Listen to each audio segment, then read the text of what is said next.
ನಮಸ್ಕಾರ ಸ್ನೇಹಿತರೆ, ವೈಷ್ಣವಿ ಸ್ಪಿರಿಚುವಲ್ ಮೀಡಿಯಾಗೆ ಸ್ವಾಗತ ಸುಸ್ವಾಗತ. ಸ್ನೇಹಿತರೆ, ರಾಮನ ಭಕ್ತ ಹನುಮಂತನ ಬಗ್ಗೆ ಹಲವರಿಗೆ ತಿಳಿಯದ 6 ಆಸಕ್ತಿದಾಯಕ ಸಂಗತಿಗಳನ್ನು ಈ ಸಂಚಿಕೆಯಲ್ಲಿ ತಿಳಿಯೋಣ.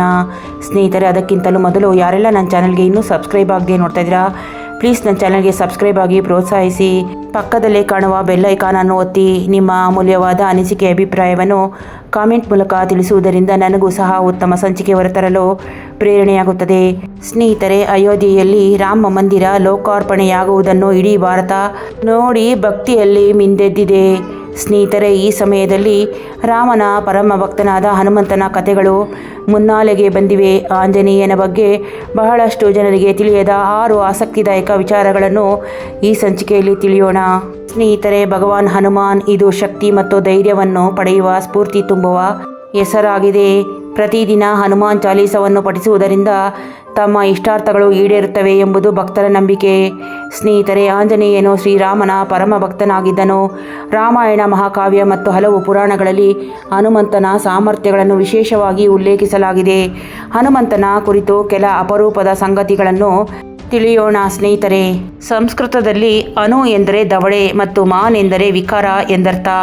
ಹನುಮಂತನ ಬಾಲ್ಯದಲ್ಲಿ ನಡೆದ ಒಂದು ಘಟನೆಯಿಂದ ಹನುಮಂತನ ಬಾಯಿ ವಿಕಾರವಾಯಿತು.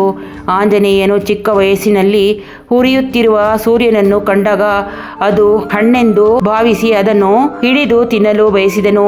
ಆ ಕ್ಷಣದಲ್ಲಿ ಹನುಮಂತನನ್ನು ತಡೆಯಲು ಇಂದ್ರನು ತನ್ನ ವಜ್ರಾಯುಧದಿಂದ ಹೊಡೆದದ್ದರಿಂದ ಅವನ ಮೂತಿ ವಿಕಾರವಾಯಿತು ಎಂದು ಪುರಾಣ ಹೇಳುತ್ತದೆ.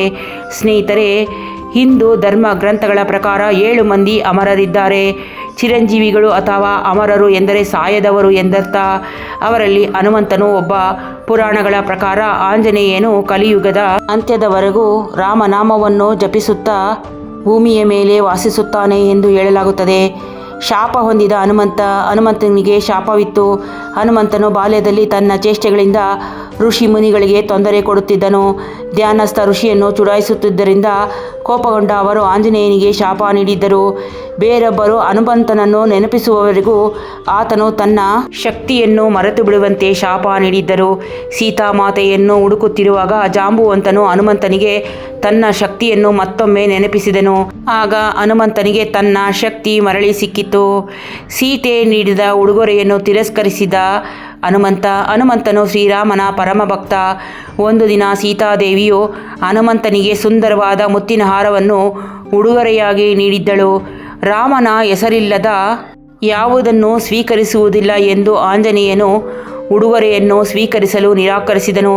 ತನ್ನ ಭಕ್ತಿಯನ್ನು ಸಾಬೀತುಪಡಿಸಲು ಆಂಜನೇಯನು ತನ್ನ ಹೃದಯದಲ್ಲಿ ಸೀತಾರಾಮನನ್ನು ತೋರಿಸಿದನು. ಮಾತೆಯ ಪಾದಕ್ಕೆ ನಮಿಸಿದನು. ನೋಡಿದ್ರಲ್ಲ ಸ್ನೇಹಿತರೆ, ರಾಮ ಭಕ್ತ ಹನುಮಂತನ ಅಮರ ಕಥೆ ಹಾಗೂ ಆತನ ಶಕ್ತಿ.